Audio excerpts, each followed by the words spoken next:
Hello दोस्तों, मैं हिमांशु स्वागत करता हूँ आप लोगों का मेरे YouTube channel BNG study channel पर। और आज जो है संडे स्पेशल क्लास यहाँ पर रखी गई है और इसमें जो है आप लोगों को उत्तराखंड के कुछ महत्वपूर्ण क्वेश्चन को यहाँ पर एक्सप्लेन करवाया जाएगा। इसलिए आप लोगों को दिख रहा होगा इस एक्सप्लेन क्लास यहाँ पर लिखा गया है। तो आज जो भी क्वेश्चन आप लोगों को बताऊँगा उसको एक्सप्लेन भी यहाँ पर वो चीज़ें होंगी। तो आप लोग ज़्यादा से ज़्यादा इस वीडियो को देखिए, शुरू से लेकर लास्ट तक आपको ये वीडियो देखना है। और जो यहाँ पर आप लोगों को क्वेश्चन बताया जाएगा उसको आप लोगों को नोट करना है और उसके बारे में सोचना भी है। तो चलिए शुरू करते हैं आज संडे की स्पेशल क्लास का पहला क्वेश्चन।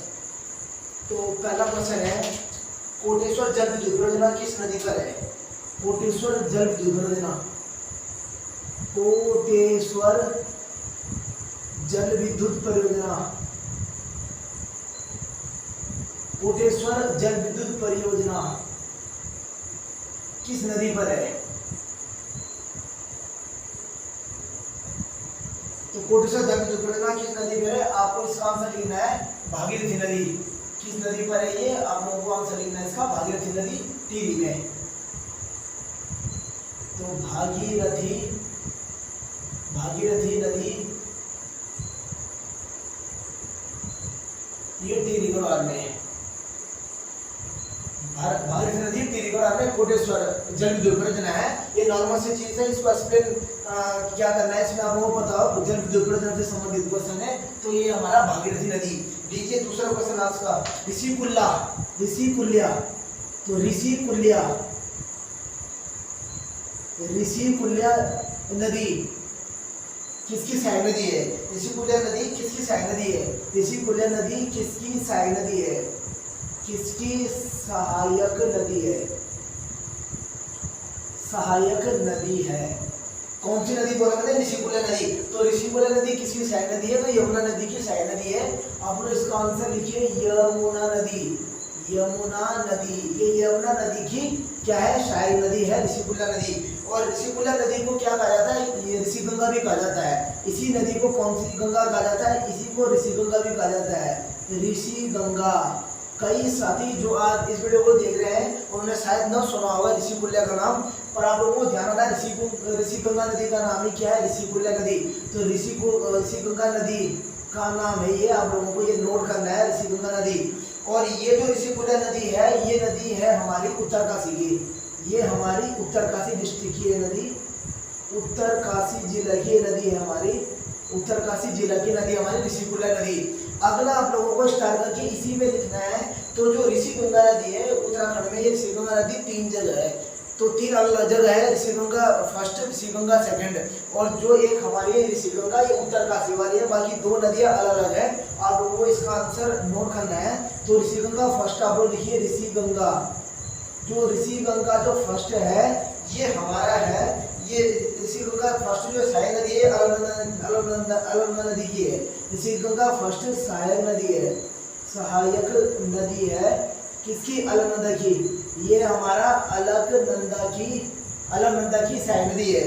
और ऋषि गंगा सेकंड को आप लोग भली भांति जानते हो, ऋषि गंगा सेकंड को आप लोग भली भांति जानते हो। ये ऋषि गंगा सेकंड जो सहायक नदी है इसके बारे में आप लोग जानते हो, ये हमारी है पूर्वी धौली गंगा की, पश्चिमी धौली गंगा की है।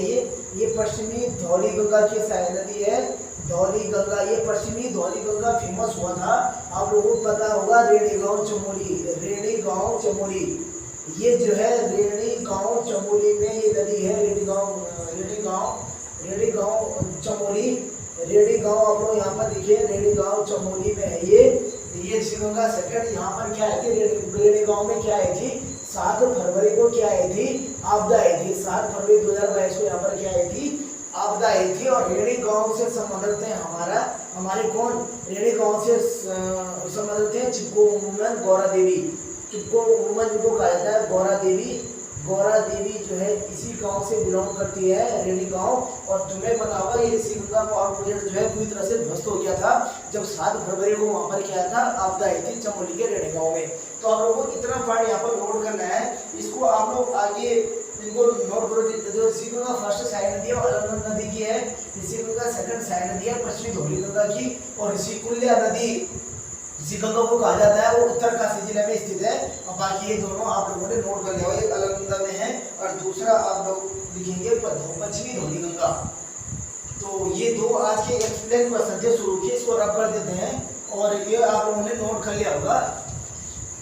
आज का जो तीसरा क्वेश्चन है हमारा, एक्सप्लेन क्लास जो यहाँ पर चल रही है, इसका जो तीसरा जो है क्वेश्चन हमारा है राज्य का सबसे ऊंचा जलप्रपात।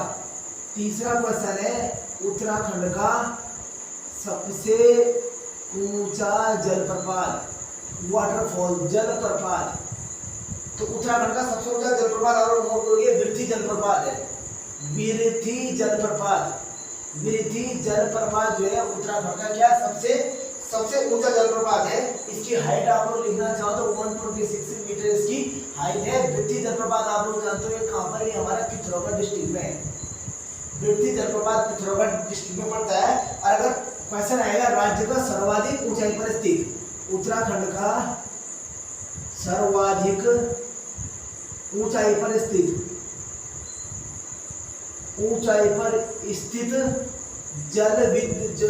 जलप्रपात हमारा हो जाएगा, सबसे ऊंचा पे से जलप्रपात हो जाएगा हमारा वसुधारा जलप्रपात। वसुधारा जलप्रपात ये हो जाएगा वसुधारा जलप्रपात। जलप्रपात जो कहाँ पर है, ये हमारा चमोली जिले में वसुधारा जलप्रपात, ये चमोली में है। इसकी आप लोग हाइट लिखना चाहो तो आप लोग लिख सकते हो। जो वसुधारा जलप्रपात है ये हमारी बिरथी जलप्रपात की जो हाइट है 120 से इससे थोड़ा ज्यादा है। आप लोग कितना ज्यादा है आप लोग नोट कर लेना। वसुधारा जलप्रपात की जो हाइट है वो आप लोग नोट कर देना। उत्तराखंड का सर्वाधिक ऊंचाई पर स्थित जलप्रपात हमारा हो जाएगा वसुधारा जलप्रपात, जो हमारा कहाँ पर है, चमोली जिले पर पड़ता है। ये आज का चौथा क्वेश्चन है, नंदा देवी यात्रा पर किस वर्ष 2 डाक टिकट जारी किए गए। नंदा देवी राजा यात्रा पर, नंदा देवी राजजात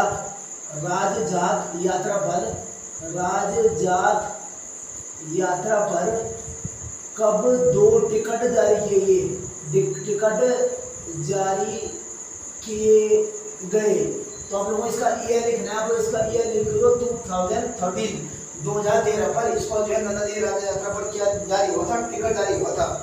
2 टिकट जारी हुए थे 2013 पर। अब नंदा देवी राजा यात्रा का पड़ाव शुरू किसने किया था, तो ये राजा शालीपाल ने इसको शुरू किया था। तो ऐसा आप लोग स्टार्ट करके लिखिए, नंदा देवी राजा यात्रा की शुरुआत शालीपाल ने की थी। राजा शालीपाल ने इसकी शुरुआत की थी। राजा शालीपाल ने इसे क्या की थी, शुरुआत की थी। तो आप लोग शुरुआत करके लिखोगे राजा शालीपाल ने इसकी शुरुआत की थी। नंदा देवी राजा यात्रा की शुरुआत की थी राजा शालीपाल ने। इसी में अगला क्वेश्चन आप लोग इसी में स्टार्ट करके बनाओगे, लिखोगे नंदा देवी राजा यात्रा का प्रथम प्रमाण कब मिलता है, 1843 को। तो इसका प्रथम प्रमाण यानी इस यात्रा का प्रथम प्रमाण कब मिलता है, तो 1843। आप लोग इसका आंसर नोट करोगे, 1843 को इसका प्रमाण हमें जो मिला है नंदा देवी राजा यात्रा का। अगला पॉइंट इसमें इंपॉर्टेंट है जो आप लोग नोट करोगे, नंदा देवी राजा यात्रा जो हुई ये अभी अंतिम कब हुई, तो यहाँ पर लिखोगे अंतिम राजा यात्रा लिखोगे 18 अगस्त 2014 से। आप लोग लिखोगे 6 सितंबर 2014 को ये अंतिम उत्तराखंड में नंदा देवी राजा यात्रा जो है अंतिम हुई। अंतिम राजा यात्रा लिखेंगे उत्तराखंड का, अंतिम राजा यात्रा, अंतिम राजजाल यात्रा। इसका मतलब ये नहीं कि अब ये स्टार्ट नहीं होगा, अब ये खत्म हो गया है या ये स्टार्ट भी होगा, लेकिन जो है अभी जो है अभी पहले जो है हुआ था ये 2014 में होता है राजा यात्रा। और यह जो है हमारा 2014 से 18 अगस्त 2014 से 6 सितंबर 2014 को हुआ था। दूसरा ये जो है एशिया की सबसे लंबी 280 किलोमीटर, एशिया की सबसे लंबी धार्मिक पैदल यात्रा है। एशिया की सबसे लंबी धार्मिक यात्रा, लंबी पैदल धार्मिक यात्रा है। पैदल धार्मिक यात्रा आप इसको नोट करोगे, पैदल धार्मिक यात्रा है हमारा नंदा देवी राजा यात्रा। अगला पॉइंट आप इसे नोट करोगे कि जो नंदा देवी राजा यात्रा है उसमें जो है इस यात्रा में जो है एक तो चलता है छंतोली और एक चलता है चौसिंगिया अखाड़ू। इसके बारे में आप लोगों को पता होगा, चौसिंगिया अखाड़ू जिसको क्या बोला जाता है, जिसको राज्य में मेंढे भी कहा जाता है। और जो है और चलती है हमारी छंतोली चलती है। तो छंतोली के बारे में आप लोग यहाँ पर लिखोगे। जो छंतोली आती है वो जो है दो जगहों से आती है। एक चमोली के नोटी गांव से आती है और दूसरी आती है हमारी गरुड़ व धर्मद्वार से। गरुड़ व धर्मद्वार से, यानी चमोली एक आती है हमारी चमोली से, चमोली के नोटी गांव से, चमोली के नोटी गांव से आती है। और दूसरा आती है हमारी, दूसरा आता है ये छंतोली आती है वो हमारी गरुड़, कुमाऊं का गरुड़ वो दसमद्वार से, वो दसमद्वार से आती है। नंदा देवी राधा यात्रा में जो छंतोली आती है वो एक तो चमोली के नोटी गांव से आती है, दूसरे गरुड़ दसमद्वार से आती है। और ये जो है छंतोली आपस में मिलते कहाँ है, तो ये छंतोली जो मिलती है यहाँ पर छंतोली में इधर नोट कर रहा हूँ। तो छंतोली जो मिलती है, ये छंतोली जो मिलती है हमारे गढ़वाल और कुमाऊं की जो छंतोली आपस में मिलती है ये नंद केसरी में मिलती है। नंद केसरी में जो ये छंतोली है यहाँ पर मिलती है। तो छंतोली जो है चमोली के नोटी गांव गरुड़ व दसमद्वार से आती है। गरुड़ जो दसमद्वार है ये हमारा कुमाऊं में आता है। अब ये छंतोली आपस में मिलती कब है दोनों, तो गढ़वाल और कुमाऊं की जो छंतोली आपस में मिलती है वो हमारे नंद केसरी में मिलती है। ये थे नंदा देवी यात्रा, राधा यात्रा में कुछ इंपॉर्टेंट फैक्ट। कई फैक्ट और भी है, वो बेसिक चीजें आप लोगों को इनके बारे में पता होगा कि कब इसकी जो केदारनाथ, इसकी केदारनाथ जो इसकी जो नंदा देवी राधा यात्रा की जो झांकी निकली थी राजपथ पर वो कब निकली थी, बेसिक चीजें आप लोगों को पता होगा, इतना मुझे आप लोगों से उम्मीद है। चलिए बढ़ते हैं आज के चौथे पांचवें क्वेश्चन की ओर। 4 क्वेश्चन आज एक्सप्लेन क्लास थी, ये जो है क्लियर हो गई है और उम्मीद करता हूँ इतना आप लोगों ने जो है इसको एज्यूम कर लिया होगा। बढ़ते हैं आज के पांचवें क्वेश्चन की ओर। आज तो ये एक्सप्लेन क्लास की जो है पांचवा जो क्वेश्चन है वो आप लोग नोट कीजिए। ये चा एक शब्द है, ये चा गालमो, ये चा गालमो। ये चा गालमो प्रथा किस जनजाति की है, प्रथा किस जनजाति में प्रचलित है, में प्रचलित है। ये चा गालमो प्रथा किस जनजाति में प्रचलित है, तो ये जनजाति हमारी भोटिया जनजाति। ये है हमारी कौन सी जनजाति, भोटिया जनजाति।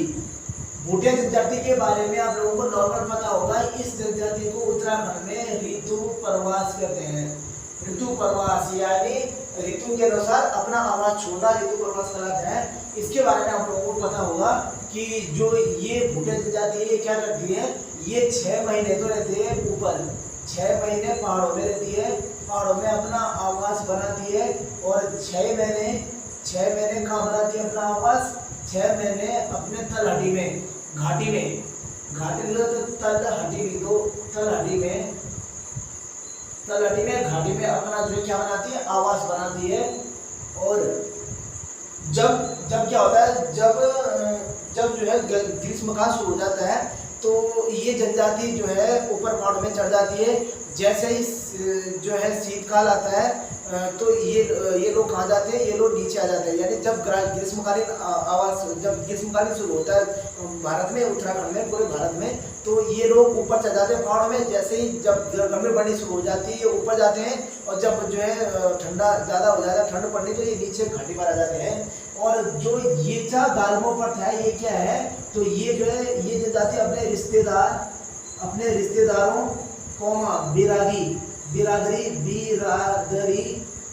बिरादरी अपने रिश्तेदारों और बिरादरियों को खाना खाने के लिए बुलाते हैं, खाना खाने के लिए बुलाते हैं। इसी को क्या कहा जाता है, ये चा गालमो प्रथा कहा जाता है। ये चा गालमो प्रथा इसी को कहा जाता है। बिरादरी के लोग अपने घर खाना खाने को बुलाते हैं, खाना खाने को बुलाते हैं, अपने रिश्तेदारों बिरादरियों को खाना खाने के लिए बुलाते हैं। इसी को क्या कहा जाता है, इसी को ये चा गालमो प्रथा कहा जाता है। उम्मीद करता हूँ आप बच्चों को अच्छे से समझ में आ रहा होगा। ये चा गालमो प्रथा कौन सी जनजाति की है, भोटिया जनजाति की है। रिश्तेदारों बिरादरियों को अपने घर खाना खाने के लिए बुलाते हैं, इसी को ये चा गालमो प्रथा कहा जाता है। भोटिया जनजाति जो ऋतु प्रवास जनजाति करती है। वेरी इंपॉर्टेंट क्वेश्चन बनता है आपके जो आगामी पेपर है वहाँ पर पूछा जा सकता है। 6 महीने पहाड़ी आवास, 6 महीने तलहटी आवास इनका रहता है। ये थे आज के 5 क्वेश्चन। लीजिए 6वां क्वेश्चन। हाल ही में हनौर में जागरण उत्सव का आयोजन कहाँ हुआ, ये करंट अफेयर से क्वेश्चन लाया है। यहाँ पर करंट अफेयर से क्वेश्चन आप लोगों के बने हैं। जागरण उत्सव का आयोजन कब तथा कहाँ किया गया, कब तथा कहाँ किया गया, तथा कहाँ किया गया। तो जागरण उत्सव का आयोजन अभी हाल फिलहाल में हुआ था 29 अगस्त। आप लोग इसका आंसर नोट कीजिए, 29 अगस्त 2022 इसका जो है आंसर है। और जो है अभी जो है जो होते हैं ना ये पितर लोग नहीं होते, ये इनके जो देवी देवताओं ने स्नान कर दिया और बैकों को चले गए। 30 अगस्त को इन देवी देवताओं ने जो है यहाँ पर स्नान किया था। और टोंस नदी नहीं, वहाँ पर तमसा नदी कहा जाता है, टोंस नदी में स्नान नहीं होता है, ये भी आप लोगों को नोट करना है। और यहीं से जो इनके जो पितर लोग हैं वो बैकुंठ धाम को चले गए 30 अगस्त 2022। तो कई कैंडिडेट इसका आंसर अगर 30 अगस्त को गैस कर रहे हैं तो आपको वो बता दूं 30 अगस्त को पितरों ने स्नान किया था और वो बैकुंठ चले गए, ऐसे बोला जाता है 30 अगस्त 2022 को। ये जागरण, तो जागरण उत्सव है, ये हमारा हनोल मंदिर, हनोल महासु देवता का मंदिर है। हनोल देहरादून में आता है महासु देवता का मंदिर, महासु देवता का मंदिर आप लोग लिख देना, क्योंकि यहाँ पर थोड़ा दिक्कत हो रही है लिखने में, क्योंकि थोड़ा स्पेस कम है ना, आपको दिख रहा है यहाँ से यहाँ पर तो लिखा नहीं जा रहा है। तो आप लोग थोड़ा शॉर्ट जो मेरा दिख रहा है यहाँ पर शॉर्ट, आप लोग जरा जो मैं बोल रहा हूँ उस हिसाब से आप लोग लिखिए। हनोल देवता मंदिर, महासु देवता का मंदिर भी है। तो यहाँ पर क्या होता है, यहाँ पर जागरण उत्सव जो है अभी हाल फिलहाल में यहाँ पर शुरू हुआ था और 30 अगस्त को खत्म हुआ था। हनोल मंदिर देहरादून का लिखना, महासु देवता मंदिर भी है। महासु देवता मंदिर जो किनका है, जौनसारी का, आपके पास क्वेश्चन भी कई बार आया है। जौनसारी देवता का ये मंदिर है, जौनसारी देवता का ये मंदिर है जागरण उत्सव। चलिए देर नहीं करते, साधों के साथ करते हैं क्योंकि टाइम भी बहुत ज्यादा हो गया है। हम लोग